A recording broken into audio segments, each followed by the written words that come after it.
Para completar aqui o nosso vídeo, quero falar também sobre o zagueirão Caetano, de 23 anos de idade, jogou muita bola pelo Goiás na Série A do Campeonato Brasileiro do ano passado e nessa atual temporada, de maneira surpreendente, não conseguiu ganhar nenhum tipo de espaço no Corinthians. Sempre fica no banco de reservas em partidas dentro e fora de casa, porém não ganha nem sequer nenhum minuto e já passou em vários técnicos, no Corinthians nesse atual ano e o Caetano não vem jogando. O Edmil Pinheiro também, em entrevista ao pessoal do Sintonia Esmeraldina, ele falou a respeito desse jogador que foi sim procurado pela direção do Goiás após o Campeonato Goiano. Essa informação lá do meu parceiro do Vitor Pimenta, do Mais Goiás, que garantiu uma procura da diretoria esmeraldina após o Campeonato Goiano, vendo ali que no caso o Caetano não tinha ganhado possibilidades no Paulistão com o Corinthians, mesmo assim com a equipe paulista liberando vários jogadores, por exemplo, naquela posição de zagueiro, existia uma possibilidade dele jogar e isso não aconteceu. O Edmil comentou o seguinte, abre aspas, agora que mandaram o Balbuena embora, não é possível que não usem o Caetano. Agora o Reinaldo, que zombou o Goiás por 2 anos, reserva lá no Cruzeiro, fecha aspas, sobre esses dois jogadores, o Caetano e também o Reinaldo, que participaram pelo Goiás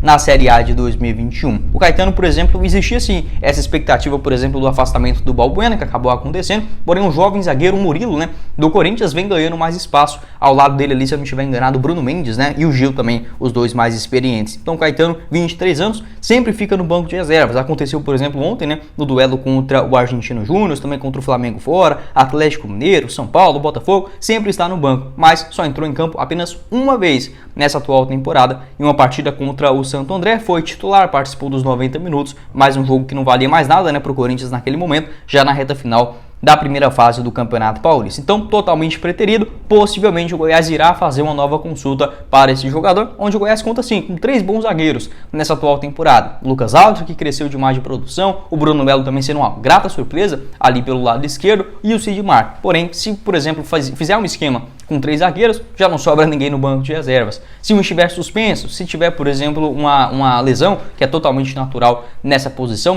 nesse momento também na temporada no futebol brasileiro, o Goiás já começa a ficar sem alternativas. Então a tendência é que o Goiás de novo procure o Caetano na metade do ano, nem que seja uma rápida consulta. O Corinthians só não negociou o Goiás com o Goiás, o Caetano no final do ano passado, porque queria uma compensação financeira, algo próximo de 5 milhões de euros, segundo informações do Jorge Nicola, se fosse para liberar o jogador naquele momento. E agora com o mercado bem mais em baixa, acho que tem espaço em vários clubes da primeira divisão e não vem jogando por lá, mesmo os experientes saindo, mesmo vindo outros jogadores mais jovens das categorias de base, estando com mais moral, com mais, digamos, prestígio do que o Caetano lá no Corinthians. Pode deixar sua avaliação aqui embaixo nos comentários, acharia isso uma baita alternativa e principalmente que o Goiás tem esse estilo de toque de bola. O Caetano era o jogador mais qualificado da defesa do Goiás no ano passado, acho que encaixaria muito bem nesse esquema do Emerson Atos.